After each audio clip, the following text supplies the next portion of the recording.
किया कि राम लखन सीता के बिना सुख नहीं है, हम भी रहकर क्या करेंगे यहाँ। राम जी ने मन में विचार किया कि ये लोग ऐसे ही चलते रहेंगे मेरे पीछे तो मैं पिताजी की आज्ञा का पालन कैसे कर पाऊंगा। चलते चलते राम पहले दिन तमसा के तीर पर पहुंचे, तमसा के किनारे पहुंचे।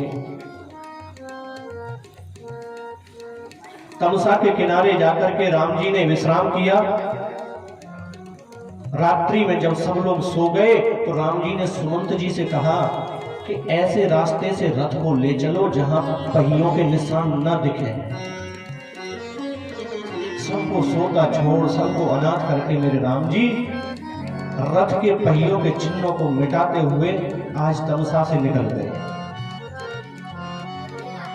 जब सुबह हुई सब लोग जागे, राम नहीं दिखे, हा राम करते हुए चिल्लाते दौड़ते इधर उधर घूमते फिर रहे हैं, कहीं राम न दिखे। मेरे प्रभु श्री राम, लक्ष्मण जी और मैया सीता तीनों श्रृंगवेरपुर जा पहुंचे। वहां पर जाकर के गंगा मैया के दर्शन किए, गंगा मैया को प्रणाम किया, दंडवत किया और लक्ष्मण जी को गंगा मैया की महिमा सुनाने लगे। गंगा मैया की बड़ी महिमा है। आइए हम भी दो बार गंगा मैया का नाम ले लें, क्योंकि जिस गंगा मैया को मेरे प्रभु श्री राम ने दंडवत किया वह गंगा मैया पूजनीय है। जय जय गंगा मैया, अभी भी तूने तार दिए। जय जय गंगा मैया, अभी भी तूने तार दिए। जय जय गंगा मैया, अभी भी तूने तार दिए। जय जय गंगा मैया, जय जय गंगा मैया, जय गंगा मैया, जय जय गंगा मैया, जय जय गंगा मैया, जय जय गंगा मैया, जय जय गंगा मैया, जय जय गंगा मैया, जय जय गंगा मैया, अभी भी तूने तार दिए। जय जय गंगा मैया, अभी भी तूने तार दिए।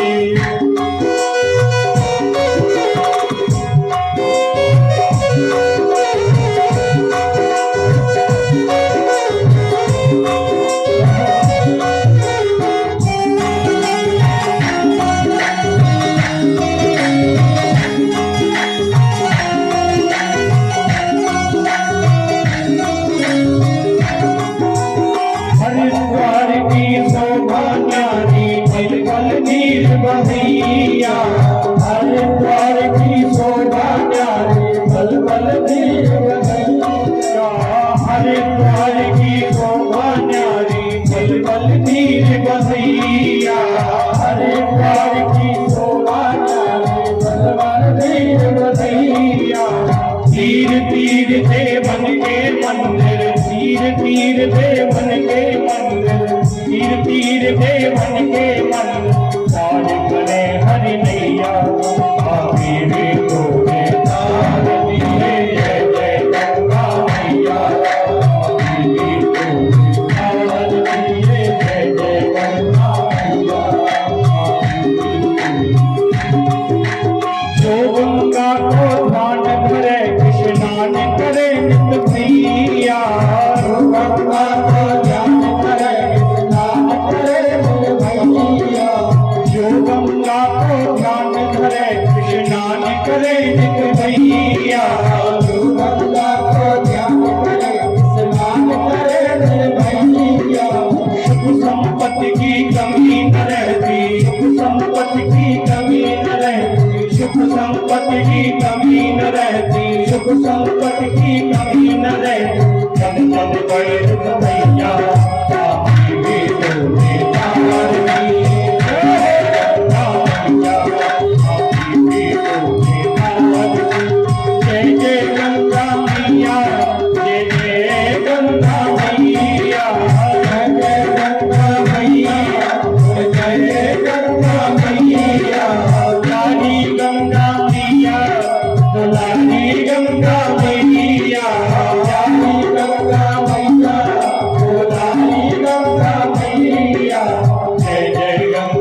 बोलिए गंगा मैया की जय।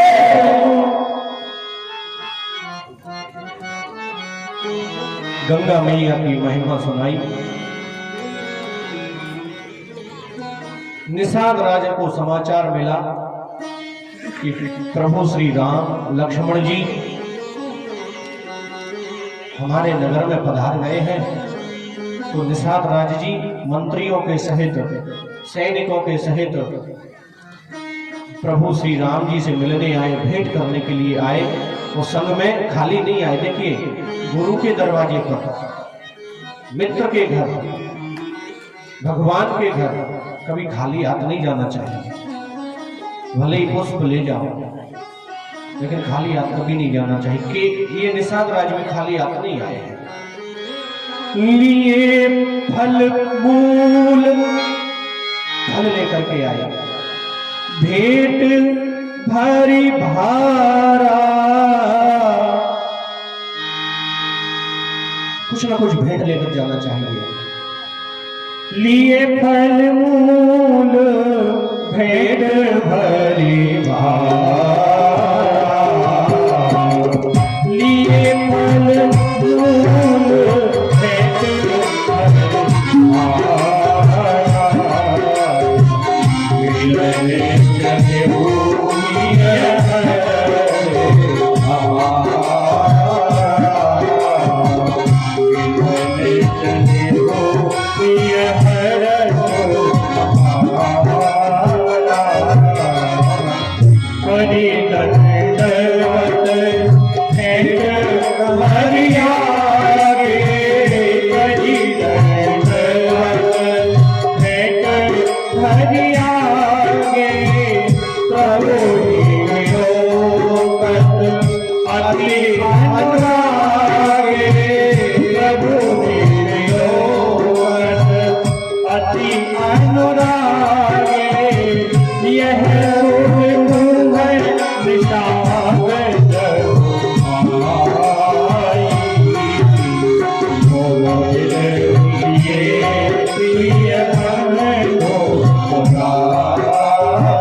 चले जी मिलने गए। राम जी ने अपने बगल में बैठाया, राजा है ना निषाद राज जी, इसलिए अपने पास में बैठाया। निषाद ने अपने सैनिकों से कहा कि पता है, हमें जानकारी मिली है कि अभी राम जी सैनिकों को सोता छोड़ करके चले आए हैं। तो हमें वो युक्ति करना है कि हमें छोड़कर ना चले जाए। निषाद राज जी ने श्री राम जी को शीशम वृक्ष के नीचे कुशा की चटाई बिछा करके आसन दिया। मेरी मां जानकी और राम जी वहां पर विश्राम किए। लक्ष्मण जी कुछ दूर जाकर बैठ गए।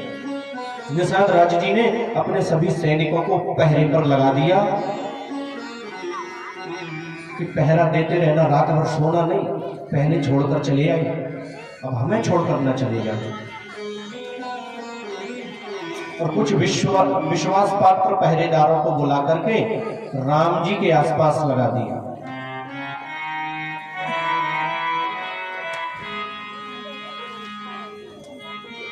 लक्ष्मण जी के पास निषाद राज जी जाकर के बैठ गए और मन ही मन में निषाद राज जी बातें करने लगे।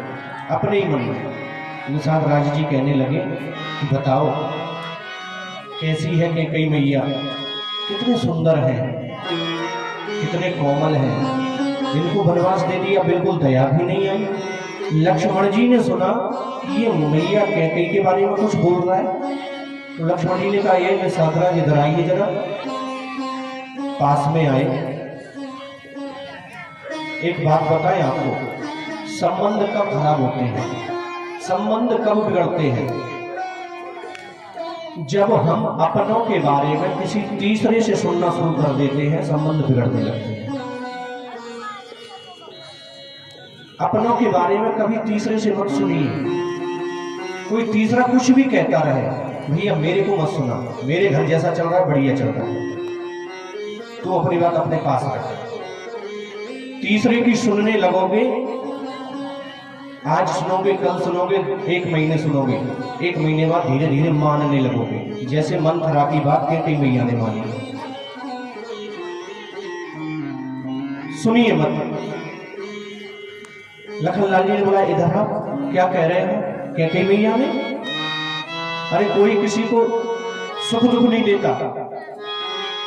लखन जी कहने लगे, काहू न को सुख दुख कर दाता, कोई किसी को सुख दुख नहीं देता। तो निषाद राज जी पूछते हैं, तो फिर सुख दुख कोई किसी को नहीं देता तो व्यक्ति दुखी होते हैं, दुख भोगते हैं, वो क्या है? तो लखनलाल जी कहते, अपने कर्मों के कारण। निज कृत कर्म भोग सब भाता,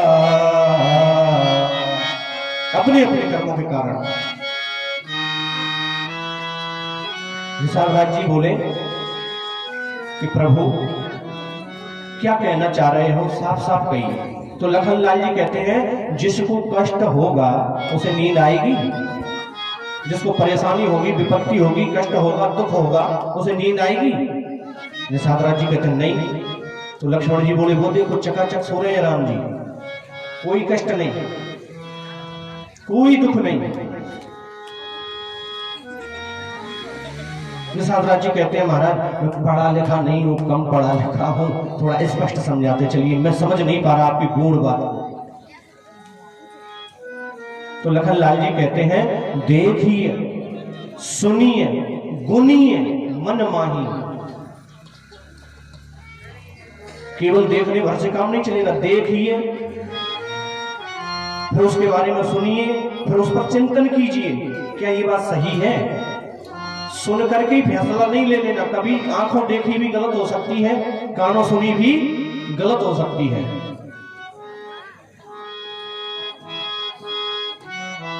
एक कोई बहुत बड़े सेठ रहे, उनका एक नौकर था। अचानक सेठ पर ऐसी विपत्ति आई कि पूरी संपत्ति चली गई उसकी, लेकिन नौकर छोड़कर नहीं जाता। नौकर कहता है, मेरे मालिक बहुत अच्छे हैं, मैं इनको छोड़कर नहीं जाऊंगा, इन्होंने मुझे अच्छे समय में भी सहायता दी और आज मेरे मालिक का बुरा समय आ गया तो मैं छोड़कर नहीं जाऊंगा। तो सेठ ने सोचा कि ये ऐसे छोड़ के जाने वाला नहीं है, मेरे पर इस समय विपत्ति है, क्या करूं कि ये चला जाए, मेरे चक्कर में इसको भी कष्ट हो रहा है। तो एक दिन सेठ जी ने उस नौकर पर अपने घर में चोरी का इल्जाम लगा दिया और 2 थप्पड़ जड़ दिए। चोरी करता है घर में रह करके, आज तक मैंने तेरे पर कितना विश्वास किया, तूने मेरे घर चोरी करी। नौकर की आंखों में आंसू आ गए। नौकर ने मन में विचार किया, बताओ मैं इस सेठ के लिए कितना सोचता, आज इसने मुझ पर चोरी का इल्जाम लगा दिया। सेठ का घर छोड़ के नौकर चला गया। देखी, और सेठ ने क्यों थप्पड़ मारा, क्यों लगाया? कि मुझे, मेरे कारण इसको कष्ट हो रहा है, मैं नहीं चाहता, मेरे पर तो विपत्ति है ही, मैं नहीं चाहता ये भी कष्ट में रहे, कैसे भी चला जाए, ये अपना जीवन बना ले। कभी कभी देखी हुई बात और सुनी हुई बात भी गलत होती है।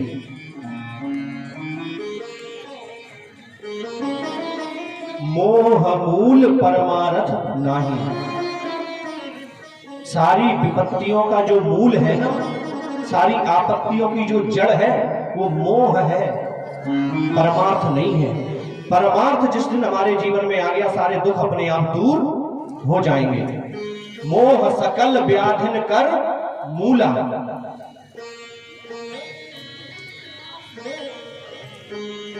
कहते हैं लखनलाल जी कि निषाद राज,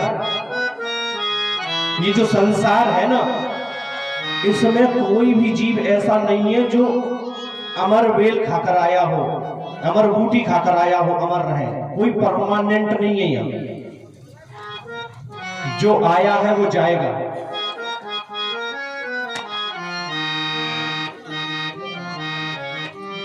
लखनलाल जी ने कहा कि जिसने जन्म लिया है उसकी मृत्यु निश्चित है, चाहे अपने शरीर को स्वस्थ करने के लिए कितने भी प्रयास कर ले, उसको एक दिन जाना ही पड़ेगा। इत्र लगा ले, महंगे साबुन लगा ले, कुछ भी कर ले उपाय, लेकिन जाएगा तो जाएगा ही, कोई परमानेंट नहीं। एक संत का सुंदर भजन है, आइए इस भजन के माध्यम से कथा में आगे बढ़े। जगत जगत कोई न परमानेंट, जगत में कोई न परमानेंट, जगत में कोई न परमानेंट, जगत में कोई न परमानेंट। तेल चमेली चंदन साबुन, तेल चमेली चंदन साबुन, चाहे लगा लो सेंट, जगत में कोई न परमानेंट, जगत में कोई न परमानेंट। तेल चमेली चंदन साबुन, तेल चमेली चंदन साबुन, चाहे लगा लो सेंट, जगत में कोई न परमानेंट, जगत में कोई न परमानेंट।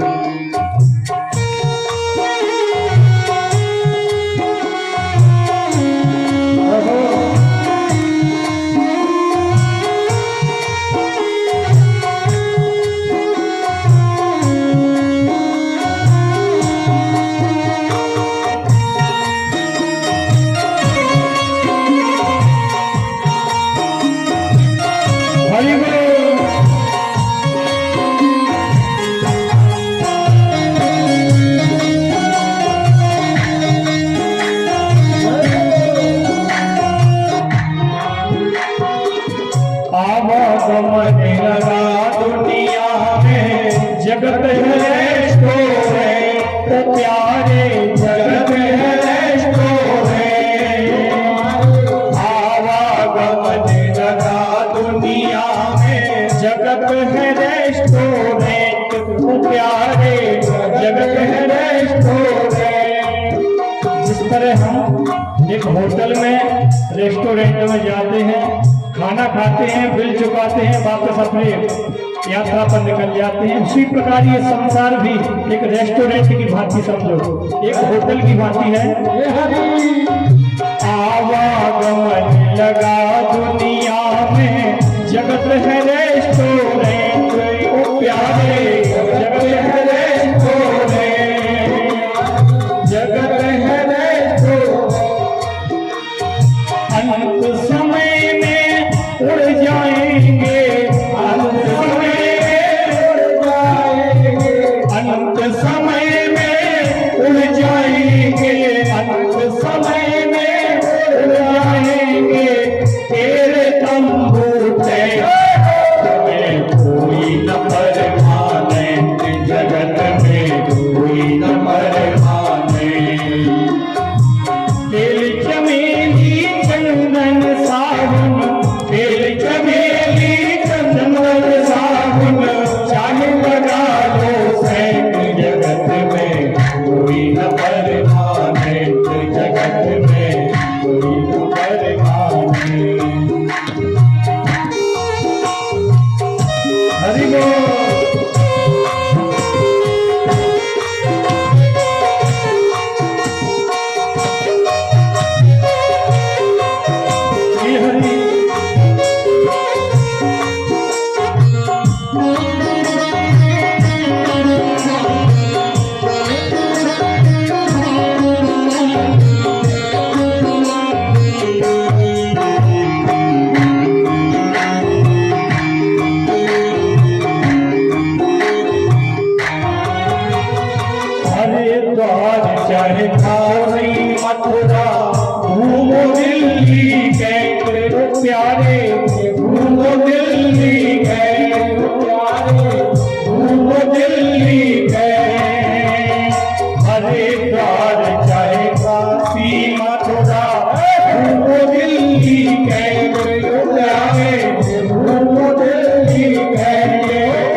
न परवान जगत में कोई न परवान।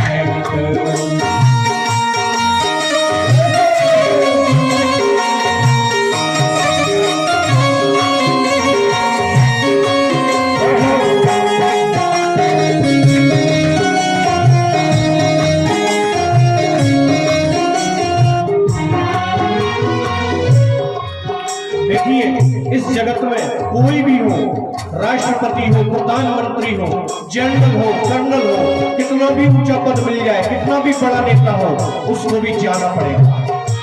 तो कवि कहता है, राष्ट्रपति या जनरल कर्नल, चाहे वो लेफ्टिनेंट प्यारे, चाहे वो लेफ्टिनेंट, चाहे वो लेफ्टिनेंट, राष्ट्रपति या जनरल कर्नल, चाहे वो लेफ्टिनेंट प्यारे, चाहे वो लेफ्टिनेंट प्यारे, चाहे वो लेफ्टिनेंट, काल सभी को खा जाएगा, काल सभी को खा जाएगा, काल सभी को खा जाएगा, काल सभी को खा जाएगा। लेडीज हो या जेंट्स, जगत में कोई न परवान है, जगत में कोई न परवान है।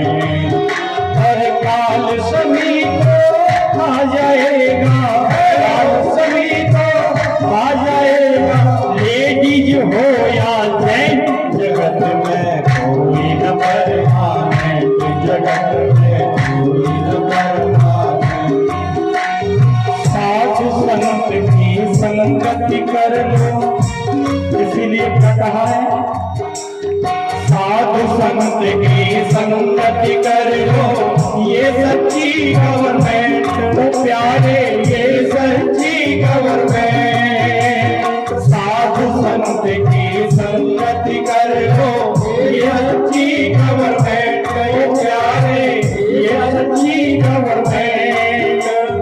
लाल सिंह कहे इस दफ्तर से, लाल सिंह कहे इस दफ्तर से, लाल सिंह कहे इस दफ्तर से, लाल सिंह कहे इस दफ्तर से, मत होना एब्सेंट, जगत में कोई न परवान है, जगत में कोई न परवान है, जगत में कोई न परवान है, जगत में